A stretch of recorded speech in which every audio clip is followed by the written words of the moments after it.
안녕하십니까. 신의균의 국방TV 디펜스 브리핑입니다. 자, 오늘도 역시 5가지 소식 알려드리겠습니다. 첫 번째 소식입니다. 영국의 최신의 핵 잠수함이 시리아에서 러시아의 킬러급 잠수함에 들켜서 퇴각했습니다. 영국이 자랑하는 최신의 공격용 원자력 잠수함인 아스투드급이 지난해 4월 미국과 영국 연합군의 시리아 화학무기 시설 공습 작전 당시에 단 한 발의 토마호크 미사일도 발사하지 못한 것은 시리아 인근 해역에서 러시아의 킬러급 잠수함의 요격을 받았기 때문이라고 내셔널 인터레스트가 15일 보도했습니다. 보도에 따르면 영국 아스투드급 잠수함은 당시 시리아가 주둔하고 있던 러시아 해군의 호위함 2척과 해상 초계기, 잠수함 등이 대잠 경계작전을 펴고 있던 해역에 진입해 있었고 러시아의 대잠 세력 때문에 토마호크 미사일을 발사하지 못한 것으로 전해졌습니다. 이 같은 의혹을 최초로 보도한 영국 현지 타임스 오브 런던은 영국군 관계자를 인용해서 당시 시리아 인근 해역에 음향 흡수 타일을 부착한 러시아 해군 킬러급 잠수함 한두 척이 있었다고, 이 잠수함들이 능동 소나의 액티브 핑을 위협적으로 방사해서 운 좋게 영국 잠수함을 찾았다고 전했습니다. 러시아 디젤 잠수함에 노출된 영국 잠수함은 어뢰 발사 수역에 진입하지 못하고 퇴각했습니다. 닉 차일드 IISS 연구원은 현대의 디젤 전기 추진 잠수함은 소음 부분에서 원자력 잠수함에 비해 우위를 갖는 것이 사실이라면서 킬러급 잠수함의 성능에 놀라움을 표시했으며, 내셔널 인터레스트는 이 사건을 연안 지역에서 원자력 잠수함과 AIP 탑재 디젤 잠수함 간의 작전 능력 우위에 논란을 가져올 만한 사건이라고 평가했습니다.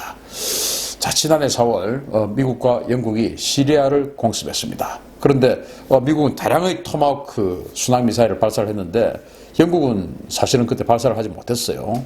그런데 그 이유가 지금 밝혀진 겁니다. 공식적으로 확인된 건 아니고 영국 군은 끝까지 지금 부인을 하고 있습니다만은, 지금 여러 가지 경로를 통해서 나오는 정황을 보면 당시에 영국군의 최신의 핵 잠수함이죠. 이 아스투드급 잠수함이 시리아를 공격할 수 있는 구역으로 진입을 했는데 거기에 러시아제 킬러급 잠수함이 거기에 매복을 해 있었던 겁니다. 그 킬러급 잠수함에 이 아스투드급 잠수함이 들킨 겁니다. 들켜서 만약에 토마호크 미사일 발사를 하면 어뢰를 맞을 수 있는, 역습을 당할 수 있는 이런 상황이 됐기 때문에 아스투드급이 퇴각을 한 그런 상황이라고 하는데, 자, 이런 것을 볼 때 러시아의 킬러급 잠수함이 지금 중국에도 있습니다. 중국에도 있고 또 베트남도 이 6척을 샀어요. 자, 우리나라도 과거에 불곰 사업이라는 것을 할 때 지금 우리는 손원일급 잠수함, 즉 214급 잠수함을 독일제를 샀죠. 그런데 그 전에 불곰 사업을 할 때 이 킬러급 잠수함을 러시아로부터 도입하기 위해서 우리 해군들이 러시아에 가서 직접 현장 확인도 하고 했던 적이 있습니다. 그런데 너무 거주 조건이 승조원들에게 너무 열악하게 구성되어 있는 그 모습을 보고 우리 해군이 학을 떼고 왔다고 하는데, 어쨌든 정말 알려진 것처럼 그 정숙성 이런 것들은 탁월한 것 같습니다. 한 3,000톤 넘는 잠수함인데 이게 영국의 핵 잠수함을 탐지를 하고 공격을 할 수 있었던 상황임을 봤을 때, 만약에 아스투드급 잠수함이 토마호크 미사일 쐈다면 바로 어뢰의 반격을 받았을 수 있는, 전쟁이라면은 어쩌면 토마호크 미사일 쏘기도 전에 아스투드 잠수함이 먼저 공격을 받아서 격침될 수 있는 이런 상황이었다라고 생각이 되고요. 이런 것을 보면 연안에서 디젤 잠수함이 매복을 한 상태에서 상대방 적국의 핵 잠수함이 연안에 접근하는 것은 대단히 힘든 일이다, 이렇게 판단이 되고, 그러면서 이제 이 AIP, 즉 공기 불요 장치가 들어있어서 한 2주 또는 3주 정도 작전할 수 있는 이 AIP 디젤 잠수함이 연안을 방어하는 데는 아주 탁월한 그런 기능이 있다라고 생각이 되고요. 자, 이런 면에서 볼 때 이란도 이 킬러급 잠수함을 가지고 있는데요. 제가 따로 시간을 내어서 데일리 디펜스에서 우리 강감차남이 지금 이란의 호르무즈 해협으로 갈 수 있을지 모르지 않습니까? 그런데 이 이란이 킬러급 잠수함을 가지고 있는데 영국의 핵 잠수함을 쫓아냈던 이 킬러급 잠수함, 과연 우리 강감찬함이 견딜 수 있을지, 막을 수 있을지, 탐지할 수 있을지를 분석해서 알려드리는 시간을 따로 갖도록 하겠습니다. 자, 두 번째 소식입니다. 미국의 오픈스카이 정찰기가 일본을 이륙해서 러시아 영공에 진입했습니다. 어제 일본에 전개됐던 미 공군 정찰기 OC-135B 오픈스카이가 오늘 오전 7시 38분에 일본 요코타 공군기지를 이륙해서 오늘 오전 러시아 영공에 진입했습니다. 이 정찰기는 조약 가입국 간의 긴장 완화를 목적으로 1992년 체결된 항공자유화 조약에 의해서 정찰 대상국의 승인과 연락장교 탑승하에 운용되는 정찰기로 이번에 투입된 정찰기는 미 공군 제55 비행단 소속의 OC-135B 오픈스카이 기종입니다. OC-135B는 해상도 30cm 수준의 사 레이더는 물론 광학, 적외선 카메라를 싣고 정찰 대상국의 주요 시설을 손바닥 훑듯이 정찰하는데 이번 미 공군 오픈스카이 정찰기 투입의 목적은 최근 동해 일대에서 대규모 실탄 사격 훈련을 실시했던 러시아 태평양 함대와 이를 지원하는 우크라이나 공군기지, 나아가 지난주 Tu-160 블랙잭 전략 폭격기 2대가 전진 배치되었던 극동지역 추코스키 아우토놈리 자치구 소재의 아다디르 비행장 등을 정찰하기 위한 것으로 추정됩니다. 자, 지금 뭐 오픈스카이 조약이라고 해서 여러 나라가 가입되어 있는데 미국과 러시아도 서로 상호 간에 지정된 정찰기로 또 러시아 같으면은 미군 장교가 탑승하고 미군 정찰기 같으면 러시아 장교가 탑승을 해서 서로 지정된 구역을 딱 그 비행을 해서 정찰할 수 있는. 자, 이번에는 난 여기 가겠다. 이번에는 난 여기 가겠다 해서 지난번에 제가 데일리 디펜스를 통해서 러시아 정찰기들이 미국의 비밀 그 시설인 51구역을 정찰했다라는 말씀을 드렸었지 않습니까? 그래서 이번에는 미국 정찰기가 이 오픈스카이 정찰기가 지금 이 시베리아 지역과 이 극동 지역의 정찰 전략 기지들을 탐색하러 지금 이륙했다라는 것을 알려드리면서 미국과 러시아의 군사적 견제 이런 것들이 날로 심화되고 있다라는 상황을 알려드립니다. 세 번째 소식입니다. 러시아가 초고속 요격기 미그 41을 곧 공개합니다. 야, 이 사진 한번 보십시오. 대단하지 않습니까? 현재 지구상에서 가장 빠른 요격기인 미그 31을 운용하고 있는 러시아가 팍DP로 명명된 프로젝트를 통해서 개발한 차세대 요격기 미그 41 개발을 올해 안에 완료하고 곧 기체를 공개할 예정이라고 미그사의 일리아 타라젠코 최고 경영자가 15일 밝혔습니다.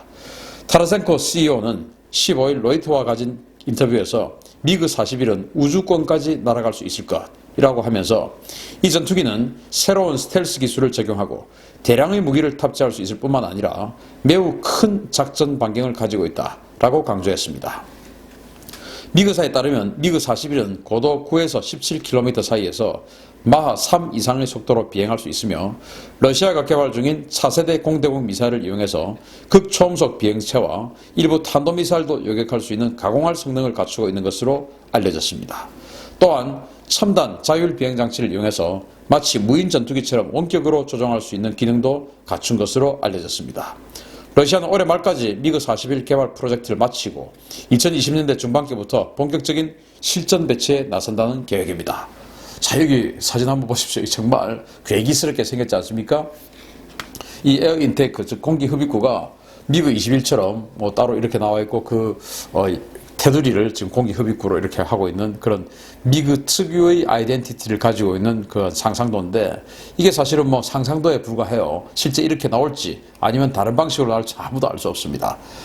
그런데 지금 방금 이제 기사를 보면 지금 이제 거의 개발 완료됐고 2020년대 중반께부터 실전 배치한다라고 나와 있는데 사실 이 사진이 공개된 것은 하나도 없습니다. 그래서 지금 러시아가 말을 하고 있는 이 엄청난 성능, 이 말대로 된다면 거의 뭐 이거는 뭐 최강의 전투기가 되겠죠. 현대는 지금 극초음속 활공 비행체들이 뭐 주류를 이루는데 이런 것들을 요격할 수 있는 능력, 그리고 탄도미사일까지 요격할 수 있는 능력, 뭐 이런 정도의 능력을 가지고 있는 전투 요격기가 탄생을 한다면 이건 정말 대단한데 과연 말처럼 이런 전투기가 나올지 참 귀추가 주목이 되고요. 어쨌든 상상도 하나는 참 기가 막힙니다. 이것을 제가 군사TV에서 신인균의 군사TV에서 알기 쉬운 무기백과를 통해서 좀 더 자세히 분석해드리는 시간을 따로 또 갖도록 하겠습니다. 네 번째 소식입니다. 아제르바이잔이 파키스탄에서 JF-17 전투기 구매 계약을 체결했습니다. 카스피해 연안의 중소국가 아제르바이잔이 파키스탄제 전투기 10대를 도입하는 계약을 체결했습니다. 사이드 칸 모하만드 아제르바이잔 주재 파키스탄 대사는 지난 14일 대사관에서 기자회견을 열고 최근 아제르바이잔에 10대의 항공기를 납품하는 계약을 체결했으며 파키스탄은 즉각 이 항공기를 제공할 준비가 되어 있다라고 밝혔습니다. 당초 아제르바이잔은 5억 달러 규모의 24대의 JF-17 전투기를 도입하는 것을 희망했으나 협상 결과 금액을 조정하는 대신 도입 규모를 10대로 줄인 것으로 알려졌습니다. 파키스탄이 중국과 공동 개발한 JF-17 전투기는 최대 속도 마하 1.6, 무장 탑재량 3.6톤급의 경량 전투기로 우리나라의 FA-50과 유사한 체급이지만 대당 판매 가격이 최신 버전인 블락2 기준으로 2,500만 달러 수준에 불과하고 중거리 공대공 미사일과 정밀 유도 무기를 운용할 수 있어서 개도국들을 대상으로 상당한 센세이션을 불러일으키고 있습니다. 아제르바이잔이 도입한 버전은 블락2 버전으로 이란이 도입을 확정했고 말레이시아와 북한 등이 도입을 검토 중이거나 희망하고 있는 것으로 알려졌습니다. 자, JF-17 전투기 파키스탄, 중국이 공동 개발을 했는데 이게 뭐 워낙 중거리 공대공, 우리 한국 공군으로 치면 암람 미사일이죠. 이런 것들을 사용할 수 있으면서 가격이 2,500만 달러에 불과하기 때문에 이게 지금 굳이 미국제 무기를 사서 써야 하는 나라 또는 미국제 무기와 호환이 되는 무기를 사서 써야 하는 나라가 아니라면 우리 FA-50이나 또는 미국의 아주 값비싼 F-16B 이런 것들을 사용할 필요가 없을 정도로 정말 대단한 가격이다. 가격 대비 성능이다. 이렇게 봐지는데 드디어 이 JF-17이 아제르바이잔에 수출을 성공했습니다. 앞으로 FA-50하고 국제시장에서 계속 이제 충돌을 할 텐데 우리 FA-50이 이 JF-17을 이길 수 있을지 참 걱정스럽기도 하고 이겼으면 좋겠다라는 그런 바람도 가져봅니다. 마지막 소식입니다. 일본이 이즈모 항공모함 개조 공사를 내년에 착수합니다.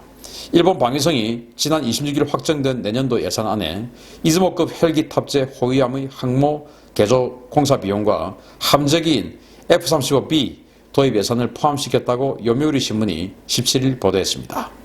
이 예산안에 따르면 일본은 총 42대의 F-35B 전투기를 도입하며 내년도 예산에 6대 계약금을 포함해서 즉시 발주하고 2024년 6대를 시작으로 순차적으로 F-35B 전투기를 인수해서 항공자위대에 배치하게 됩니다. 이 전투기를 탑재하는 이즈모 항공모함은 2020년 상반기 중 스키점프대 설치와 내열갑판 개조 공사를 실시하고 2021년께 호위대군으로 복귀할 예정인데 복귀와 동시에 주일 미군 해병대의 F-35B 전투기와 공동훈련을 통해서 항공모함 운용 절차 숙달 훈련에 들어가게 됩니다. 일본은 이즈모와 카가 두 척 모두를 항공모함으로 개조할 예정이며 이를 통해서 2020년대 중반께 2개의 항모 전단을 보유하게 될 전망입니다. 일본이 드디어 항모를 갖습니다. 여기 사진에 보이는 이 이즈모라고 하는 호위함인데 원래 이걸 만들었을 때부터 항공모함 개조할 것이다 라는 예상을 쭉 해왔었죠. 그래서 아니나 다를까 항공모함을 이제 드디어 만들게 되고 이 F-35B 계약을 곧 한답니다. 42대를 도입하는데 그렇게 되면 2020년대 중반에 두 척의 항공모함을 운용하게 되는 그런 국가가 됩니다. 그런데 더 나아가서 지금 일본이 한 4만 톤급 강습 상륙함을 지금 설계하고 있는 정황이 있는데 그렇게 되면 최대 4척의 항공모함을 운영할 수도 있는 그런 상황이 될 수도 있고요. 또 지금 쓰고 있는 휴가급 호위함도 항모로 얼마든지 개조할 수 있기 때문에 그런 것을 봤을 때 일본의 이 앞으로의 해양력, 해군력 이런 것들이 우리와의 격차가 너무나 크게 벌어질 것 같아서 요즘 한국과 일본이 사이가 안 좋은데 이런 여러 가지 정황이 겹쳐서 참 걱정스러운 그런 상황입니다. 디펜스 브리핑 5가지 소식 여기서 마치겠습니다. 감사합니다.